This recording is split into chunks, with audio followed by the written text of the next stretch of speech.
Hi everybody, this is Ashley with Ashley Says So, and I am back with another Old Hollywood Scandals video, and people have been telling me that I need to ask y'all to subscribe and like the video, so I'm asking right now, will you guys please subscribe and like the videos? Click like and subscribe. Shucks. But anyways, another Old Hollywood Scandals video. This video is going to be about the great Mr. Ray Charles. Let's get to it. Ray Charles Robinson was born on September the 23rd in 1930 in Albany, Georgia. His father's name was Bailey Robinson and his mother's name was Aretha Williams. And the situation involving his parents was a very weird and scandalous situation, honey. Aretha, his mother, her mother died very early on when she was just a girl, and she was being raised by her father. But for whatever reason, her father could not keep her. So he entrusted her care to Bailey Robinson and his wife, Mary Jane Robinson. And then not even a few years later, after Aretha came and lived with the family and worked for the family, she became pregnant at 15 years old by Bailey.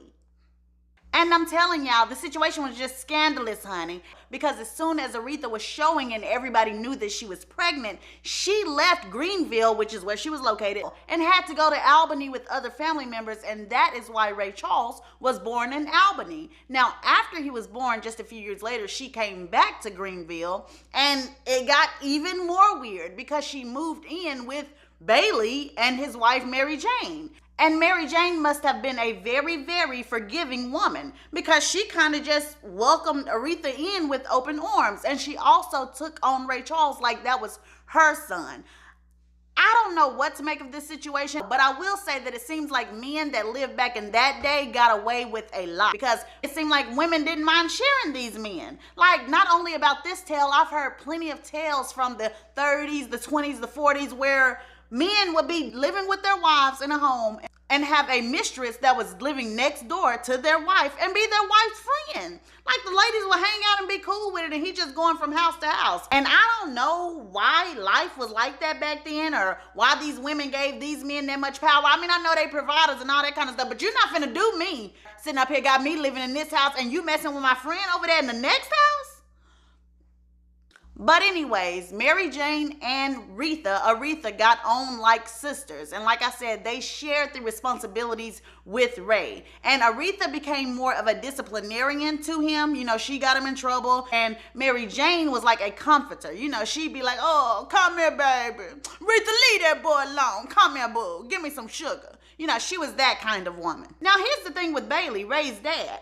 You got two women living in the same house that you can pretty much have your way with. I mean, at this point, he's messing with both women. That still was not enough for him. He left all of them and their kids and went and got with another lady and married her. Talk about having your cake and eating it too. Child, that's having a few cakes. Aretha, Ray's mother, was said to be very beautiful and said to be very, very thin, just a thin little lady with hair going down her back. She was not afraid to mess with different men. And that is how when Ray hit 1 year old, he had a brother born named George. And nobody pertaining to this story even knows the name of George's father. So, you know, I don't know how Aretha was getting down, but, you know, it's a little bit of tea there. That's all I can say.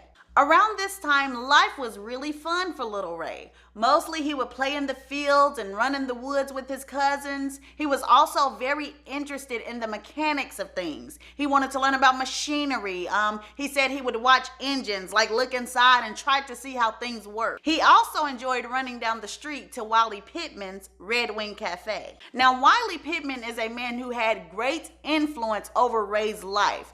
Ray Charles thought that he was basically the best piano player that he had ever seen. Ray felt like if Wiley wanted to have fame, he could attain it in an instant because he was just that good. But the thing is, Wiley did not want fame. Wiley was good playing his piano in his little cafe and being home with his family. Now, due to the fact that Wiley would let Ray play on the piano, he would egg him on, tell him how good he was doing, or tell him what he needed to work on. It is very clear that Wiley put the thought of music into Ray's mind and the feel of music, where Ray would be so serious about it that he would want to pursue a career at it later on in life. The second influence was church. Ray said his mama kept he and his brother George in church constantly, and he loved the way that the pastor or the preacher like screamed and shouted and sang to the crowd, and the crowd would sing praises right back. He loved the feel of that. And if anybody knows about the black church and the singing, not even just music, because back then they didn't really have instruments like that, but just the singing, some would call it the anointing. So if you know anything about that in the black church, you could understand why Ray got chills and Ray felt the music running through his veins. You could see how this would influence him. When Ray was about 5 years old, tragedy struck, and that is when his brother George, whom was only 4 years old, drowned in a wash tub. But here's my thing about that, y'all. Now, I'm not sure if George was left alone or if he fell asleep or tripped and fell into the wash tub. I don't know. But is it not strange that he drowned in a wash tub? And I mean, he's 4 years old. Surely a 4-year-old could stand up in the wash tub. Like,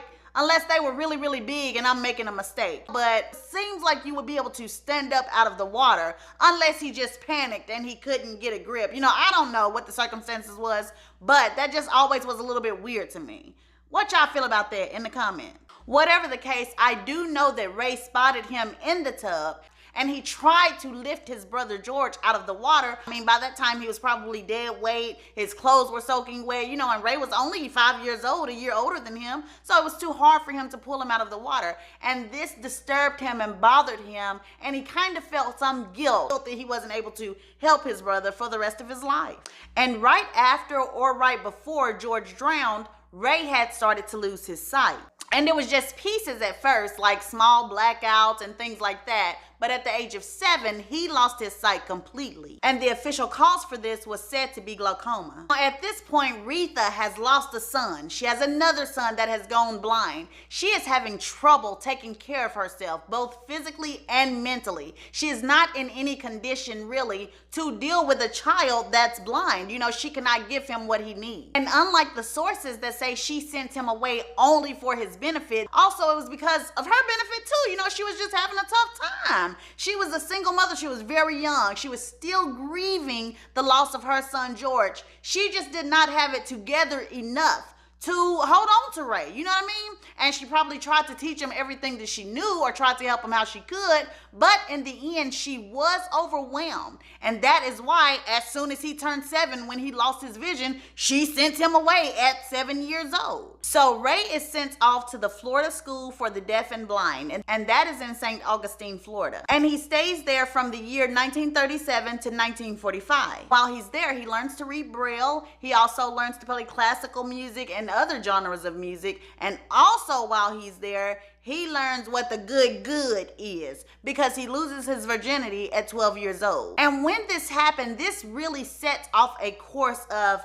sexual addiction, nymphomania in Ray's life. And I can understand how it could, because the lady that he lost his virginity to was 20 years old. So I'm sure this 20-year-old knew some tricks in the book that she put on this 12-year-old, and he started to want sex a lot, all the time pretty much. And this is something that never left throughout his whole life. So Ray's mother dies in 1945. He's only 14 years old. He is so heartbroken and so aggrieved at her death that he does not return to school. He didn't want to go in the first place. He wanted to be with his mother, so he was already mad about that, and he sure wasn't finna return because he blamed the school for making him miss time with his mother. After leaving school, Ray went on to live his teenage years with some of his mother's friends. He also lived as a struggling musician. It even got so bad that many nights he went to bed hungry and in tears, but he stayed motivated and he stayed determined to pursue and realize his dream. And during this time period in his life, he did have some musical entertainment jobs where he would play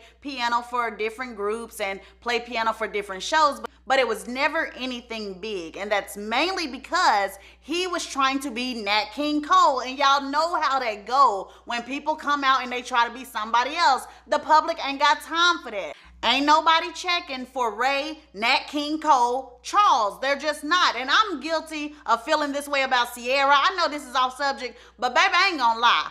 I thought Sierra was trying to come out and be Aaliyah. Honey, I thought she was finna be a one-hit wonder. Sierra really proved me wrong. She definitely was not trying to be Aaliyah. She was in a league of her own, but I was guilty of that. And I didn't have time for no Sierra Aaliyah. The movie tried to portray Ray as like being very good with his money. You know, nobody was taking money from him. He could just tell, he could just sense.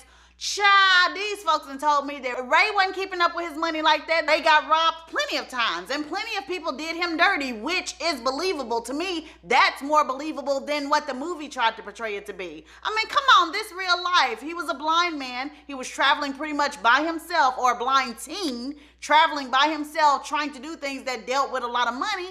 Of course folks robbed him blind. That's just the truth. Soon enough though, after these troublesome times, the sun did come shining in on Ray Charles. And he signed with Atlantic Records, and he put out a minor hit called The Mess Around. It was a success, but it was not huge. And that song did lead to bigger and better songs.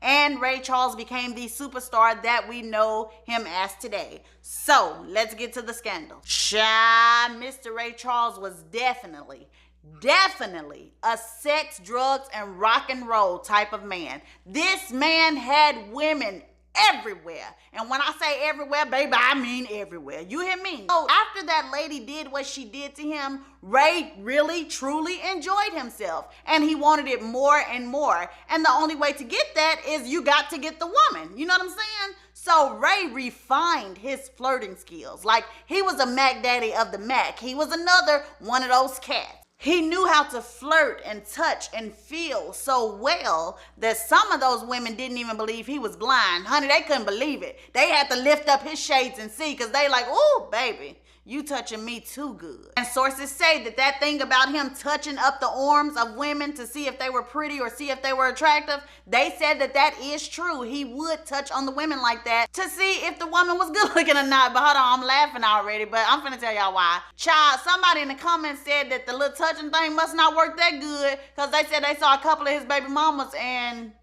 they don't feel like, oh, that ain't funny, y'all. It kind of is though. And they felt like that they did not pass the attractive test. So, you know, that's neither here nor there. So years roll by. He's a master at courtship, and he's picking up women left and right. And that's cool and all, but you know, when you live a fast life like that and you get things thrown at you, that stuff gets old. There was no chase to it anymore. So there wasn't a real high to it anymore. And Ray needed a thrill in his life. So when he was around 18 years old and he was playing with the McSun Trio, they were passing around a blunt and they were smoking it and, you know, getting high. And when Ray asked, you know, what's that? What y'all doing? They were like, oh man, this will open up your mind, man. This will make you very creative, dude. You know, you need to try this. Child, I don't even know why they even explained that. They didn't even have to press Ray or nothing like that. He started begging to do it. You know, let me hit it, let me hit it. And they did, and he hit it and he loved it. And marijuana became a constant in his life. From then on, he wanted to get high all the time. And not only did he want to get high all the time, he also wanted to get between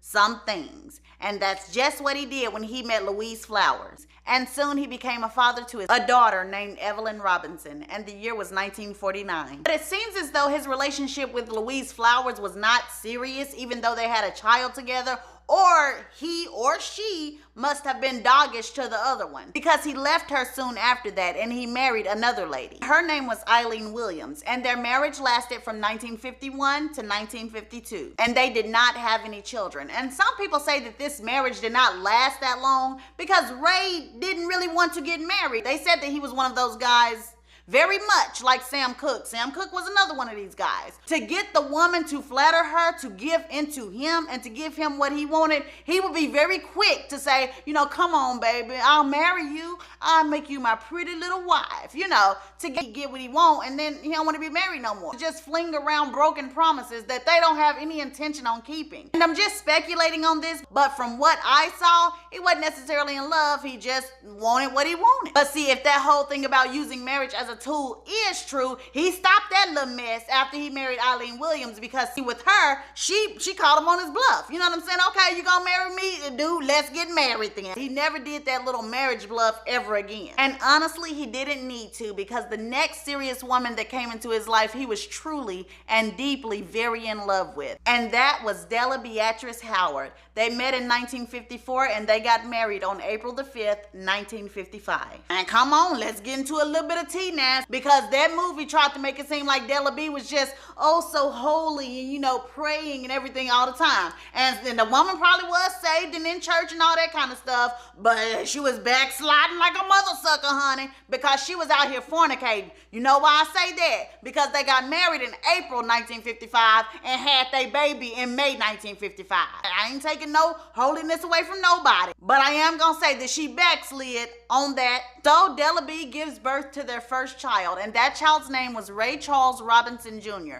He was born on May 25th, 1955. Ray was very happy with his home life. He really was, but he was not happy enough to stop living his wild life. And so when he got on the road, he lived the life of a single musician. And this was all well and good until his behind got arrested in 1955. And what happened is the cops busted him backstage for having weed and drug paraphernalia, including a burnt spoon, a syringe, and a needle. And this is also a year that I like to classify as one of Ray Charles' bump in the road years. Like, listen, as we go along the story, y'all gonna find out. Ray has a life where it's like smooth sailing for a few years. Then all of a sudden he gets a bump in the road year, and every time he has a baby, he gets arrested, or something like that happens, and it happens all together. Kind of like when it rains, it pours. 1955 was also the year that the singer Marianne Fisher came into Ray Charles's life. Marianne Fisher was the first female singer that he hired after he just had to have a woman's voice on his song. Honey, she came in there and auditioned, and Ray Charles loved her voice. He just knocked it out of the park, honey. Well, guess what? Not only did he have to have her voice, he had to have her body. And yes, Marianne Fisher became his mistress on the road. So now at this point, Ray is just drinking, drugging, sleeping with Marianne regularly, as well as sleeping with other women at the local towns, like wherever he toured at. So he smooth sails for about 3 years. Then 1958, here comes another bumpy year. First things first, Della B gives birth to their second son. His name is David. Secondly, Ray Charles is arrested on a Harlem street corner. He has narcotics. He also has the equipment to shoot heroin in his possession.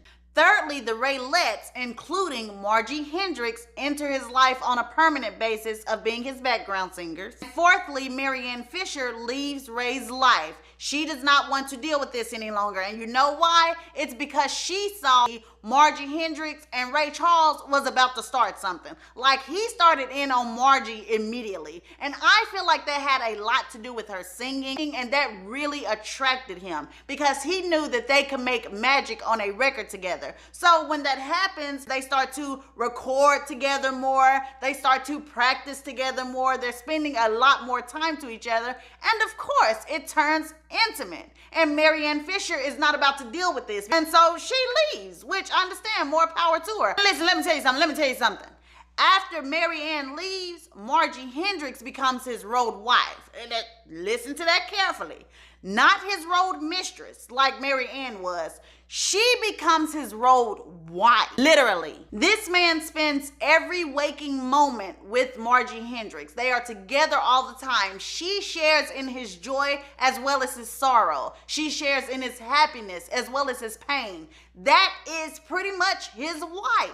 And I know some of y'all are probably like, oh, you know, they were very committed. That is so romantic. Oh, because I'm putting it in a very romantic way. But wasn't nothing romantic about that relationship at the start. Because first of all, Ray was still very, very married to Della B. That's first of all. And second of all, like, the basis of their relationship was not romantic at all. And to be frank, it was quite scandalous, child. Basically, Ray sleeping with every single one of the Raylettes and basically like counting them out. You know, I can't think of the word I'm trying to use. Eliminating. There we go. Eliminating them. You know, like, I slept with this one. Let me try this one.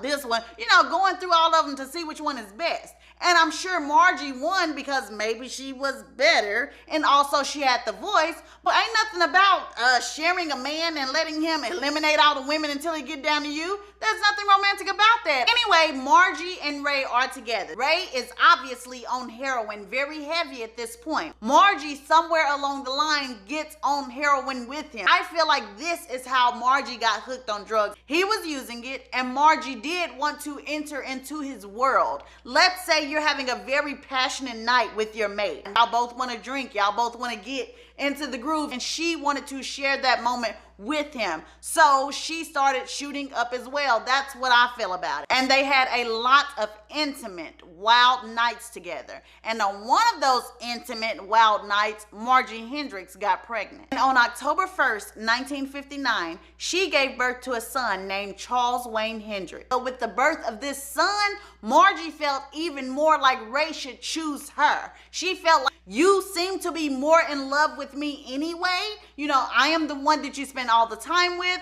Choose me and let's be together. But Ray would not do it. He was determined to stay with his wife, Della B. And I don't know if that was just because that was his family values or if he really still was in love with his wife. You know, maybe he was. But to Margie, that just was not enough. She wanted Ray to choose her, and Ray disappointed her over and over and over again, and he disappointed her even more when he returned home to his wife and got her pregnant. And that is when she had his son, Robert Robinson, who was born in the year 1960. This should have let Margie know he's not gonna leave his wife for you. He just got her pregnant. Hello? But whatever the case, even if she did see this and notice this, it still was not strong enough to tear her away from Ray's side. So Ray goes on living his life, going between both women.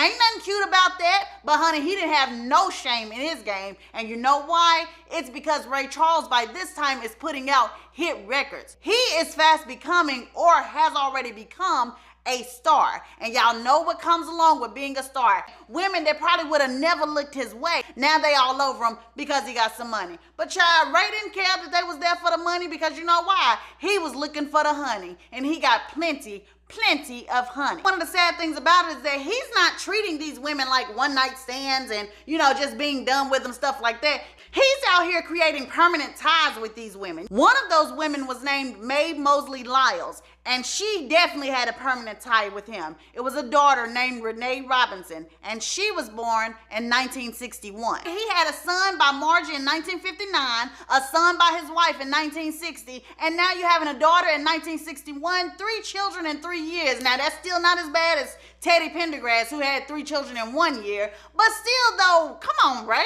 But you know what? We ain't got to worry about nothing, because 1961 ended up being one of those bump in the road years for him. Yes, it did. So not only did he have a baby, what happened next? He got arrested. At this time, he was 31 years old, and he was in a hotel in Indiana, and he was waiting to go on stage for his next show. So he's sitting in the hotel, and honey, they come barging in there, and they seized everything. And once again, they found heroin in his possession. He got tired of covering up for Ray Charles. They was like, you keep on doing it, so this time we finna blast you. And that's exactly what they did. Baby splashed his pictures all over the newspaper. He just sitting there looking stupid, but that's what you get. Out here just living any kind of way. So yeah, your picture needs to be splashed up there. You know, just sitting up there looking mad. What you mad at everybody else for? You the one doing it. Now, Ray ended up getting lucky because this case was dismissed because of how the cops got the evidence. It was illegal, so the case was dismissed. It was a blessing, but he still did not learn his lesson, y'all. He went right back to the sorry way that he was living. And he went right back to his women. This time it was a lady by the name of Sandra Jean Betts. And they had a daughter named Sheila Ray Robinson, and she was born in 1963. And see, listen, in the past, all those other women that Ray had gotten pregnant and stuff like that, I guess they didn't want to embarrass him. I guess they was like, well, he's not really helping us, but you know, it's cool. Baby, not Sandra Jean Betts. Sandra Jean Betts said, you finna give me my money. You finna help me raise this girl. She took his behind right to court and tried to put him on child support. Baby, Sandra said, I don't know what's wrong with them other women, but you're not finna do me like that. And Ray was absolutely embarrassed on the front page again. And this time it's letting the world know you care nothing for your wife or her feelings, because you are out here making babies. Not only did they find out about Sandra Jean's baby, the media started digging and they found out about his son with Margie Hendricks. This is looking really, really bad for Ray Charles. I'm guessing they came to some type of agreement about the money. I'm not sure about that, but I do know that Ray Charles was not a good father to her. Like to the daughter Sheila. She already said that Ray Charles was a no-count father to her. But it's also possible that her mother maybe didn't raise her the best or wasn't there for her, because Sheila Ray had a lot of trouble in her life. She said herself that her dad would come, Ray Charles would come, but he wouldn't come to visit her. He would come to get from her mama and then just basically leave the scene, act like she wasn't there. Sometimes, every once in a while, he would say something to her, but he never really truly came to see her and spend time with her. She said this hurt her tremendously. And so, she kind of grew up rough, I guess. I think at the age of 16, she was in a car accident. She almost passed away. After that, I believe she wanted to become a singer, but that it ended up turning more into a groupie situation to other singers, I believe. Don't quote me on that one. But I do know that while she was trying to be on the road or become somebody, she got hooked on drugs bad, crack and cocaine. She actually did 3 stints in a federal prison. She said she was hooked on drugs for 20 years. And then finally she got clean. She became a Christian. And then after all of that, she got breast cancer. And at the age of 53 in the year of 2017, she passed away. So after dealing with Ray having another child by another side chick that was not her, Margie Hendricks was getting fed up. Like, she was getting upset. Also, there was no ring in sight. She wasn't necessarily strong enough to leave, but she was strong enough to give him attitude. There was no more mindful Margie. She was talking back. She was angry. She was fussing because she saw herself as a woman scorned, and she felt like Ray Charles was using her and had been using her for all these years. And then one night it all comes to a head. She and Ray are in a recording session, and I guess maybe she wasn't singing the music right, or I don't know what Ray said to her, but I do know that whatever she said in return was a blow up. Like, she told him off, cursed him out, and then they started arguing back and forth. By the end of the fight, Ray had told her to get out. He told her that she was fired. And I know Margie's heart just broke. Can you imagine giving everything, your voice, to make this man a millionaire? Pretty much. You know what I'm saying? You gave your body, spirit, soul probably. And then he kicks you out like that and fires you. And then you share a child with him.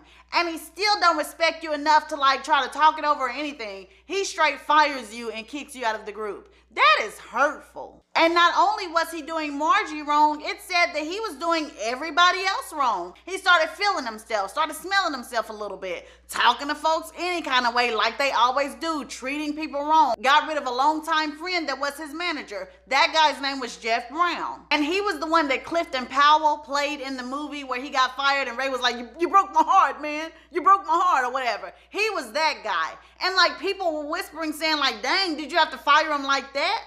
Okay, let's say he did steal. Y'all couldn't even talk it over. But yeah, that's how Ray was treating people. But what happens when you become too big and you start treating folks any kind of way? You have to get knocked down a peg. You know what I'm saying? That's kind of how life works. As a matter of fact, it was Halloween of 1964. And instead of a trick-or-treater coming up to Ray Charles, it was the police, because he got busted once again for narcotics. After this, Ray felt like he was done with drugs. He just felt like, okay, it's not getting me anywhere. I keep getting busted. I'm sick of this life. I don't want to do it anymore. So he did check himself into an inpatient hospital or something like that. And he did do cold turkey for 4 days trying to kick the drugs. After he was done with that, he pled guilty to 4 narcotics charges. And they tried to give his behind 2 years in prison, but instead he was sent to a mental psychiatric hospital or something like that, and they put him on probation. The movie likes to say that this is when Ray fully kicked his habit, he was just done with it. But he was not fully done with his habit until 2 years later, which was 1966. And he may have cleaned his life up from drugs, but it was one thing that still was in his life, and that was his women. His women were not going anywhere. I guess that was just asking for a little bit too much. Sorry, Della B. What do you know? The same year that he kicked his drug addiction, he has another child. That child's name was Rita Butler, and she was born in 1966. He has so many women that you forget during this story that the man is even married. married because he got so many girlfriends. In 1968, one of his women, Mary Chantel Bertrand, gives birth to a daughter named Alexandra Bertrand. And it was also in 1968 that he began an affair with a lady who would continue to make money off of his name even after his death. And her name was Marcy Soto. And Marcy Soto was a married woman with 2 children, but she says that she had fell in love with Ray 6 years before she met him, and she achieved this by listening to his records. Like, it was so deep for her that she fell in love just by listening. Anyway, so she's with her husband now, okay? They have 2 children. She says that her husband starts abusing her. Life is unbearable with him. So she hears that Ray Charles is in a town near her or something like that, and she sends him a full body photo of herself because she wants to get with him, which is kind of funny and ironic. I don't want to laugh, but I kind of want to a little bit. What are you sending him a photo of you for? He can't see that picture. Ray must have heard his homeboys like, ooh, man, ooh, she fine, Ray, she fine. I guess that's what happened, because she said that he was like interested in the photo, and he invited her up immediately to where he was. She goes to the room, she meets him, they have a conversation. That night, they're in bed. After this first night, Marcy is already like head over heels for Ray, and apparently he is with her too. So they continue to have a relationship. They have a relationship for a long time, and they're seeing each other as much as they can. She even says that Ray says, come up to LA with me. I'm gonna buy you a beautiful house if you move to LA.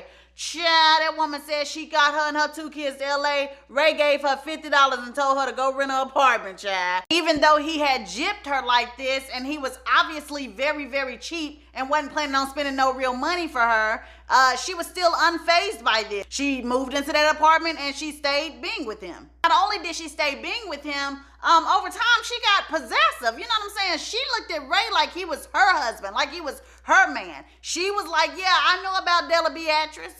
Sorry to you, Miss Beatrice, like, but this is my man now. And that is how she dealt with things. If this woman was telling the truth about this, Ray ought to be shaming himself, because per Marcy Soto, Ray brought his son by Della B, took him to the house, and the son met Marcy. Marcy says that the son told her, you know, daddy's girlfriend got a new Mercedes. And so Marcy gets upset. She's like, how could he do me like this? You know what I'm saying? You want to be unfaithful, then you trying to buy her stuff, but you giving me $50 for rent? She says, I'm about to get payback on you, Ray Charles. And she starts to rob this man blind. The pun is intended, because once again, he doing too much. Baby, this woman started robbing the heck out of him. Do you hear me? She said herself that she would take the $100 bills and put $1 bills in their place. She stole so much money, she was able to pay off her house with the money that she stole from Ray Charles. That's a lot of doggone money. Then she gonna go on and say, I'm not gonna tell y'all the exact amount. You know what I'm saying? Just know that you stole all the money. You know what I'm saying? But she did say that eventually she told Ray that she stole from him. She said he asked her, what did you do with the money? She said she paid off her house. And she claims that Ray was cool with this. That he was like, okay, you know what? I understand. And he still wanted to carry on messing around with her. And she carried on messing around with him. She said their relationship did not end until 1997. She said she just couldn't take anymore. But child, it probably ended because Ray Charles' income probably started slowing up. He probably wasn't doing as much as he used to do. That little, you got the right one, baby. Probably wasn't bringing in as much money as he used to, and Marcy ain't wanting nothing else to do with him. That's probably why she left Ray Charles alone. If I didn't mention before, Marcy Soto actually wrote a book, so you guys can go read her book. It should be all there. So, Della Beatrice Robinson has been putting up with all of this. This lady has stayed married to this man through Marcy, through Margie, through everybody else that he's been with, tons of women, tons of drugs. She has stood her ground, but she is growing tired of it. And then right when she's at her most tired place, Ray Charles goes and puts the cherry on the top. And that is when he has a son by Arlette Karchunian. That son's name is Vincent Karchunian. I guess that's how you say their last name. And that child was born in 1977. And 1977 is the year that Della B threw up her hands and said, that's it, I want a divorce. And she divorced Ray Charles. But good old Ray never skipped a beat. Do you hear me? He went on to continue messing with his women and continue having children. As a matter of fact, in 1978, he had Robin Moffett, a daughter born to a lady named Gloria Moffett. And in 1987, he had a son named Ryan Corey Robinson Denbach. And his mother's name was Marianne Denbach. We are finally nearing the end of this video, y'all. I know so much tea, but that's because Ray Charles was a mess. But I have a few more things I want to drop. Ray Charles was apparently a super extreme cheapskate. Like they said, he was very tight with his money. He rarely spent any money on his kids, okay? Let's get that out in the clear. He also didn't pay people what they were worth, which makes it seem like if that guy Jeff Brown, you know, the one Clifton Powell played in the movie that was stealing from him, maybe if he was stealing from him in real life, he was stealing from him because he wasn't getting paid for his services. Anyway, it's not saying it's right to steal. I just wanted to put that out there. He did do one thing for his children, and that is in the year 2002, 2 years before he passed away. He got all of his children, all 12 of them, to come and sit at a barbecue or some kind of outing, I'm not sure. And he let them know that he probably wasn't long for this world. And so he gave them all $500,000. So, you know, he did do that. And in 2003, he had a hip replacement surgery. And then in 2004, he was very, very excited, you know, smiling, running around, talking, doing interviews, because the movie Ray had been made about his life. The movie was about to be released. He was very, very glad about it. And then he passed away before he could even see it released. And that was on June 10th, 2004. The cause of death was complications from liver failure. And guys, this has been the Old Hollywood Scandalous Tale on the Mr. Ray Charles. I hope you guys enjoyed it. Once again, I am asking and begging that you guys like this video as well as subscribe. If you like my content, let me know down in the comments. I love you all. I'll see you guys next time. Go ahead, click like, subscribe, share, comment. Bye, y'all.